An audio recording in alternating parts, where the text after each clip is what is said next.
good morning, good afternoon, good evening, good night, whatever time it is in the cosmos, whenever this video is finding you. Today, whatever that means for you there.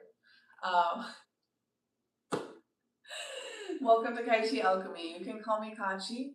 This is a space of love, y'all. Welcome or welcome back. I want to thank y'all for showing up. Thank you for co-creating community with me. And thank you for all those likes, shares, subscribes, engagement, comments, all of the things. Today we are going to be doing a reading from the Ringing Cedars. As I was looking up at the clock, it said 44 on the timer. May be relevant to this 44 collective we've had coming through. Spirit, what is the energy that we are tapping into today in relation to this Ringing Cedars of Russia chapter? El Arpa. Oh, how adorable.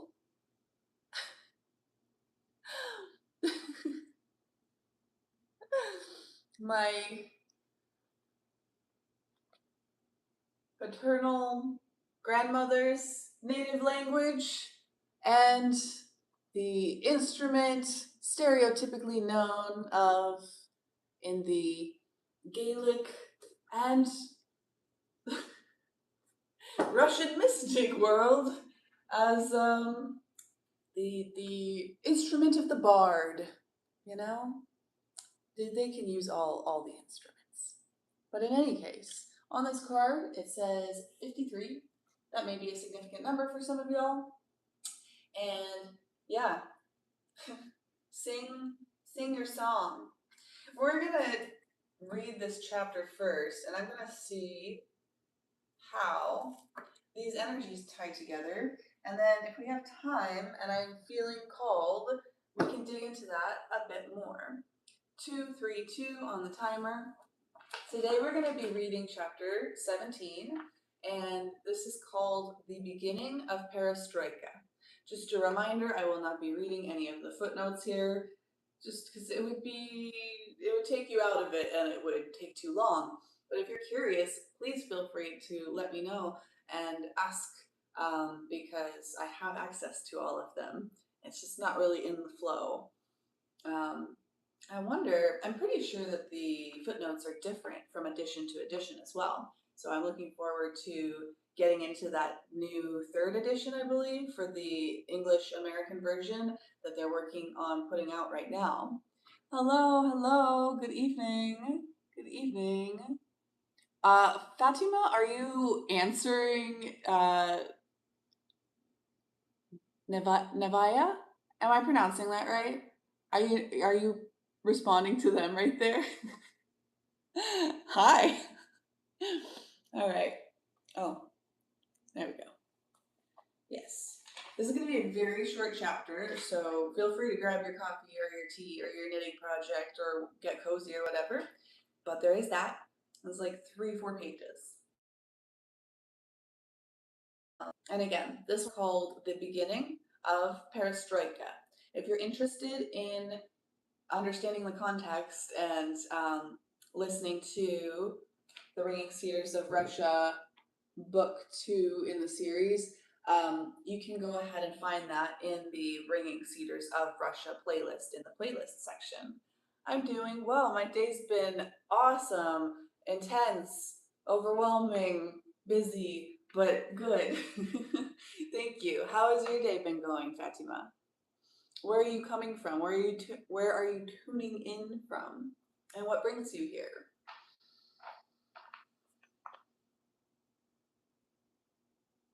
At the very beginning of perestroika, when the first law on cooperatives in the USSR was enacted, many saw it as a call to action.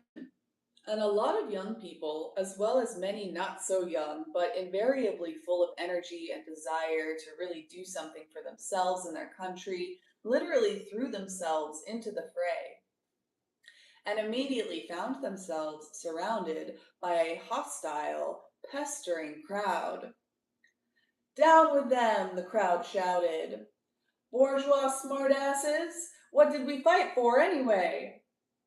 And even though many of Russia's pioneer entrepreneurs ended up working round the clock, pouring in a colossal amount of energy, not to mention their unique wit and inventiveness, hardly any of their efforts met with so much as a thank you. The modicum of support they required was usually provided only by intercommunication and interaction with each other. Then a concept was born. It literally came out of thin air.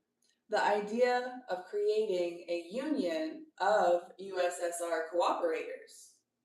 I was part of the pilot program initiating the project, along with the well-known Russian entrepreneur Artem Tarasov. Most of us at the time were communists. At the first Entrepreneurs Congress, I was elected secretary of the Congress's party committee. I tried to explain to our overseer from the Communist Party Central Committee, Comrade Kolosovsky, that it was incredibly difficult for entrepreneurs to work under such pestering. We needed first and foremost the party's moral support.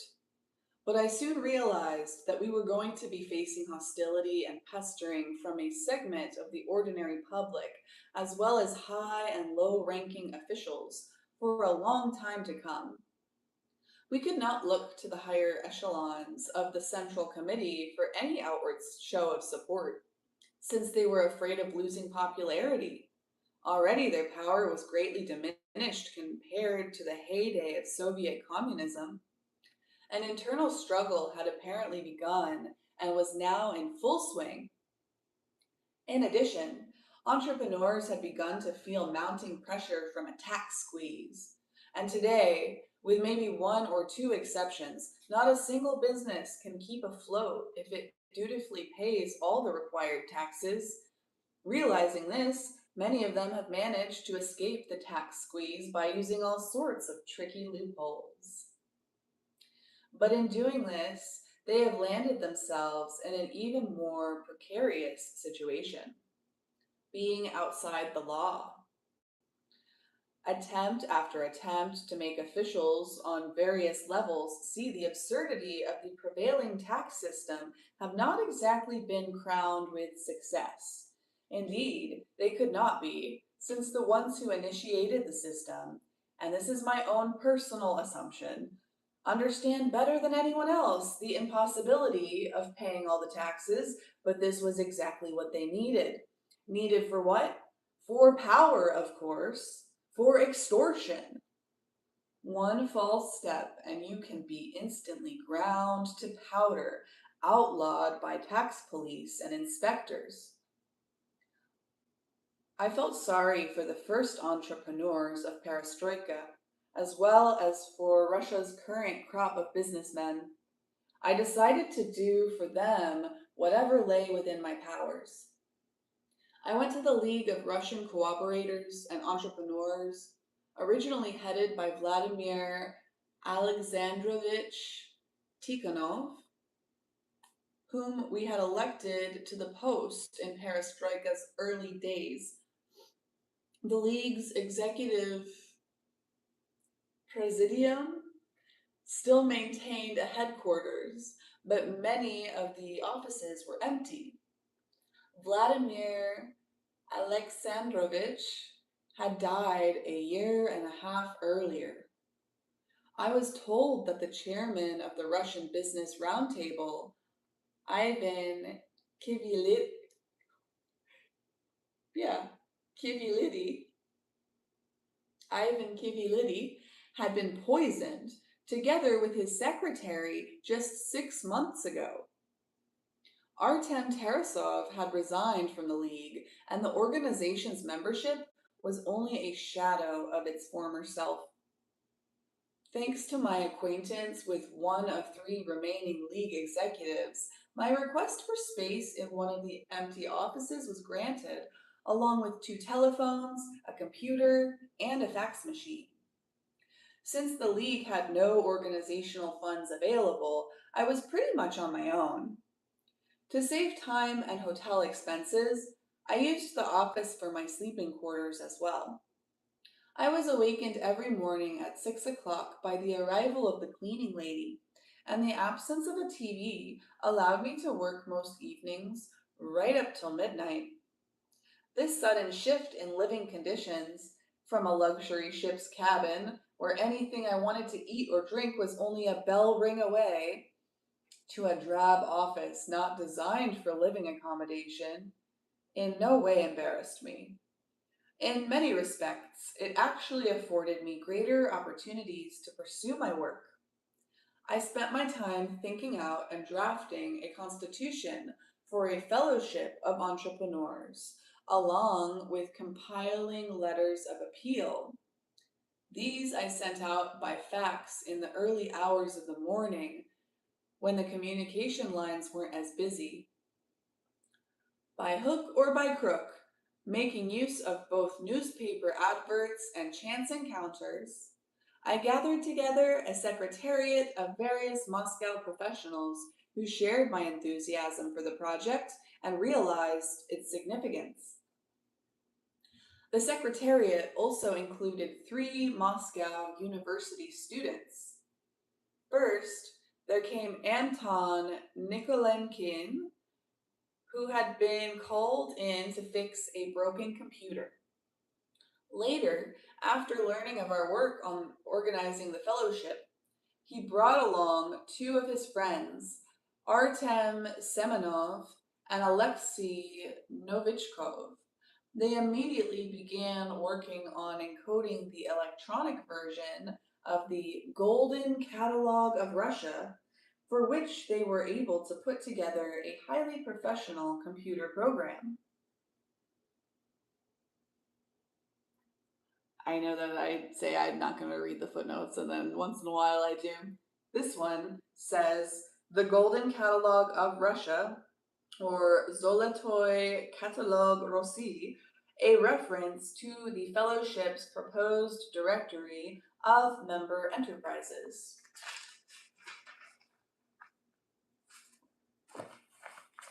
Wow. Oh, and the next chapter is also Fellowship of Russian Entrepreneurs. So this chapter was very much like a setup and introduction to this chapter, Fellowship of Russian Entrepreneurs. And it was very much about setting up this Fellowship of Russian Entrepreneurs. And it wasn't an easy thing. It wasn't a given thing. It was a dream and a vision and a message that he had to clarify, he had to express, he had to put work in, he had to what's coming through,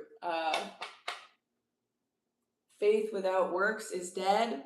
He had a dream, he had a vision, he had an idea, he had a belief, and he saw something better in the future, and he wanted to make that a reality.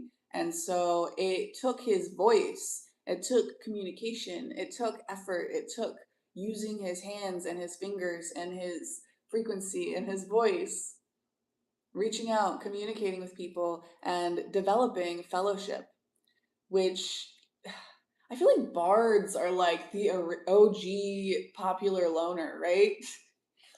They're oftentimes kind of like a Sagittarian energy, like somebody who goes off from their home and travels to connect and gain wider perspective and learn about people of different cultures and stuff. But they go around to connect people, to share stories, to share visions and dreams. Bards are not just like pop music stars. I mean, maybe some pop music stars use their power for this, but not most of the time. A bard is a position of like power and purpose and leadership, and it's not forceful, but it's like the Pied Piper, but in in the light aspects, right? And so that's exactly what Vladimir was doing in this chapter. And this was the card that we pulled before we got started. So what I'm getting off of this is fellowship and community building and communicating your dream and your vision and singing your song and putting it out there into the world so that people can connect. You know what I mean? Yeah. Thank you for encouraging everybody to like and subscribe, Artie. I appreciate you. Hello, Aline. Oh, yes, if you were just getting here in the middle, um, specifically, we were reading the beginning of Perestroika, but that is from book 2 of this series that we've been reading through. It's kind of confusing because the series is called the Ringing Cedars of Russia series, or the Ringing Cedars series. And this book is called The Ringing Cedars of Russia. But yeah, it's book 2 of the Ringing Cedars series. And if you are curious about context and you'd like to listen to the first chapter of the first book to kind of get an idea, or I have some videos that are like the editor's before word or whatever, and like the introduction and stuff like that. I feel like those are very good for gaining that context as well. This is a 9 or 10, depending on who you talk to, 8, 9, 10 book long series, written by somebody who was not originally an author. And by his own claim, he was inspired and sort of taught how to become a better writer with the help of his friend Anastasia, who he met through her grandparents while he was doing like Russian entrepreneurship missions, like doing trades and stuff along the River Ob. And when he developed this relationship, this friendship with this woman, Anastasia, she was like, I have an idea for you. And I think you should do this, and I think you should help me make these books. She had a vision, she had a dream, she had a frequency, she had a community she wanted to build, she had a vision that she wanted to express into the world and make manifest. She had a fellowship that she wanted to develop, even though most of her fellowship is on the 5D, you know, in her psychic pursuits, in her work, you know. She spends a lot of time in nature, but a lot of that time she spends, I don't know, in her head, connecting to the universe and connecting to different people who she perceives as needing help the most. And that comes from the bias of her personal dream. But her personal dream is something she's contemplated for a long time and has a lot of like contingencies and understanding of how big the world is and how different everybody is. And she's not trying to force anything to happen. No bard is. They're trying to create community, create change in the world, manifest their vision, but through the power of inspiration, allowing the timeline and the details to look however they're going to look, and to give that part over to God, which is why a lot of musicians, especially like pop musicians and stuff, do not fall under this category. But you could fall under this category even if you're not a writer, even if you don't play the harp. You know, it's just all about expression and expressing your vision into the world so that you are able to attract the people who resonate with your vision, because that's going to put you in a more powerful position to be able to co-create that together. What a beautiful chapter. Lovely. All right, well, we will get to, what is it called again? The Fellowship of Russian Entrepreneurs tomorrow, and probably pull some cards on that as well. Because I'm doing daily lives, I kind of have to just take things one day at a time and fit it in wherever it fits. So I'll see you tomorrow morning or tomorrow night, or if something crazy happens, the middle of the night, or maybe I'll see you at midnight tonight, or maybe I'll see you during my lunch break at work, or I don't know. But in any case, I hope that I am able to look through all these comments before I sign off.